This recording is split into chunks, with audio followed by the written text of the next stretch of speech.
નમસ્કાર મિત્રો, અમારી યુટ્યુબ ચેનલમાં આપ સૌનું હાર્દિક સ્વાગત છે। આજે આપણે વાત કરીશું બોજો બનેલા મા બાપ બનેલ એક સત્ય ઘટના વિશે। તો મિત્રો, આ એક સત્ય ઘટનાને અંત સુધી સાંભળવાનું ભૂલશો નહીં। હંમેશા મુજબ સાંજે 6 વાગ્યે ઓફિસથી નીકળી ઘરે પાછા જવા 6:30ની ભાયંદર ફાસ્ટ પકડી ઘરે જવા નીકળ્યો। રસ્તામાં મારા મિત્ર પ્રથમનો ફોન આવ્યો કે ફાઉન્ટન પાસે ઊભો રહેજે, મને થોડુંક કામ છે। હું ત્યાં તેની રાહ જોઈ બાજુમાં બનેલા પાર્કિંગની રેલિંગ પર બેઠો હતો। એક 70-75 વર્ષના વૃદ્ધ, જેને જાડા કાચના ચશ્મા પહેરેલા હતા અને મેલાઘેલા કપડાં પહેર્યા હતા, તે મારા પાસે આવી મારા પગ પકડીને બોલ્યા, સાહેબ, બહુ ભૂખ લાગી છે, એક વડાપાઉં ખવડાવશો? તે કોઈ ભિખારી હોય તેવું લાગતું ન હતું કે તેને ભિક્ષા માંગવાની આદત હોય તેમ પણ લાગતું ન હતું। અચાનક પગ પકડવાથી હું હડબડીને નીચે ઉતરી ગયો। આ વ્યક્તિને જોઈ મને સંકોચ થયો। મેં કહ્યું, કાકા, ભૂખ લાગી છે? ને પછી ખિસ્સામાં હાથ નાખી 50ની નોટ કાઢી તેમના હાથમાં મૂકી તો તેઓએ તરત જ પાછી આપીને કહ્યું, નહીં બેટા, આટલા બધા નહીં, મને ફક્ત વડાપાઉં જેટલા જ પૈસા આપો। હું જઈને 2 વડાપાઉં લઈ આવ્યો।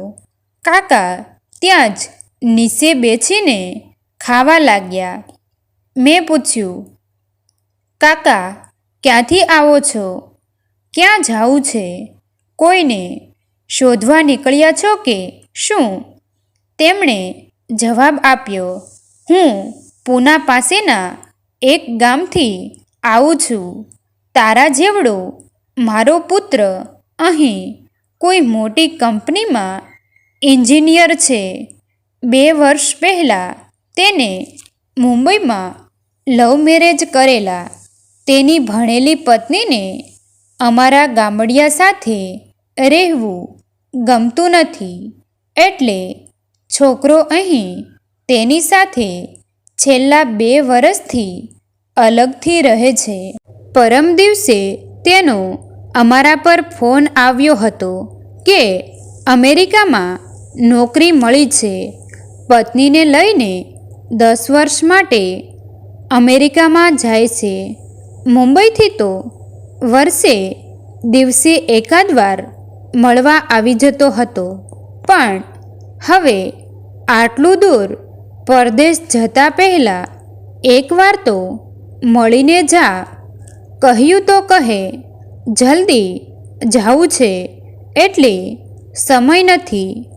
મને થયું 10 વર્ષ હવે જીવન હશે કે નહીં, કોને ખબર, એટલે હું જ મળી આવું। કાલે સાંજથી મુંબઈમાં ફરું છું, પણ લોકો કહે છે કે અહીં ફાઉન્ટનમાં એરપોર્ટ નથી, એ તો અંધેરીમાં છે, પરંતુ મારા પુત્રએ તો મને આ જ સરનામું લખાવ્યું હતું, કહીને તેણે ખિસ્સામાંથી એક છબરખી કાઢી બોલ્યા, આ મોબાઈલ પણ ખરાબ થઈ ગયો લાગે છે। કાલનો મારા દીકરાને એક પણ ફોન નથી આવ્યો। મેં પૂછ્યું, તમે કેમ ફોન કરીને પૂછી લેતા? તો કહે, મને ફોન કરતા નથી આવડતું। મેં તેમનો ફોન લઈ રિસીવ્ડ કોલનું લિસ્ટ કાઢીને 2 દિવસ પહેલાં આવેલા એકમાત્ર નંબર પર ફોન કર્યો તો સામેથી ફોન કટ કરવામાં આવ્યો. મેં વારંવાર પ્રયત્ન કર્યો, પણ રિઝલ્ટ તે જ આવ્યું. છેવટે મેં તેમની પાસેથી સબરખી લઈ સરનામું વાંચ્યું. આંતરરાષ્ટ્રીય હવાઈ મથક ફાઉન્ટન ફોર્ટ મુંબઈ. મને સમજાઈ ગયું કે મા બાપને ટાળવા માટે જ તેણે ખોટું સરનામું લખાવ્યું હતું અને હવે ફોન ઉપાડવાનું પણ ટાળતો હતો. મને સમજાઈ ગયું હતું કે જે દિશામાં તેનું વિમાન ગયું હતું તેના પાછા ફરવાની શક્યતા ઘણી ઓછી હતી. મને સમજાઈ રહ્યું હતું કે પુત્ર તરફથી થઈ રહેલી ઉપેક્ષા તેને સમજાતી નહોતી, અથવા તો જે સમજાઈ રહ્યું હતું કે તેનો પોતાનો પુત્ર તેને અવગણી રહ્યો છે તે સ્વીકારવા તેમનું મન તૈયાર નહોતું. મેં કહ્યું, કાકા, હવે તો વિમાન નીકળી ગયું હશે, તમે પાછા જાઓ. ઘરે કાકી તમારી રાહ જોતા હશે. તેમના હાથ માની જૂની થેલીમાં ડબ્બા જેવું લાગ્યું. મેં પૂછ્યું, કાકા, આમાં શું છે? તેઓ બોલ્યા, આ તો મારા દીકરાને મગસ બહુ ભાવે છે, એટલે તેની માએ બનાવીને મોકલ્યા હતા. મારા દિલમાં એકદમ ધ્રાસકો પડ્યો. મને થયું, સોયના એક ઘાથી તેમનું હૃદય વીંધી નાખું અને તેમના નાલાયક દીકરાની હકીકત તેમને સમજાવું.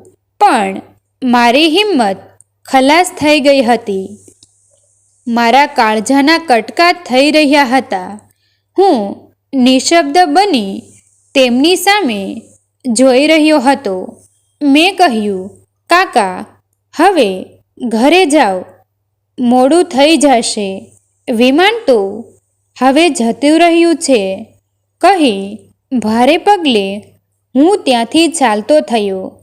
તે દિવસે મોડી રાત સુધી મને ઊંઘ ના આવી રહી અને રહીને એક જ વિચાર આવતો હતો કે ભૂખના માર્યા એક વડાપાવ માટે કાકલુદી કરતા એ વૃદ્ધ શું પુત્ર માટે લાવેલા પોતાની પાસેના ડબ્બામાંથી શું એક લાડવો ખાઈ શકતા ન હતા? મિત્રો, તમને જો આ વિડીયો પસંદ આવ્યો હોય તો વિડીયોને લાઈક અને તમારા અન્ય સગા સંબંધી મિત્રો સાથે વિડીયોને શેર કરવાનું ભૂલતા નહીં. અને આવા જ નવા જીવન ઉપયોગી, જીવનમાં કંઈક નવું કરવાની પ્રેરણા મળે, કંઈક નવું જાણવા મળે તેવા અનેક વિડીયો જોવા માટે અમારી યુટ્યુબ ચેનલ સાથે બન્યા રહો. થેન્ક યુ મિત્રો. મળીએ છીએ એક નવા વિડીયો સાથે. આભાર.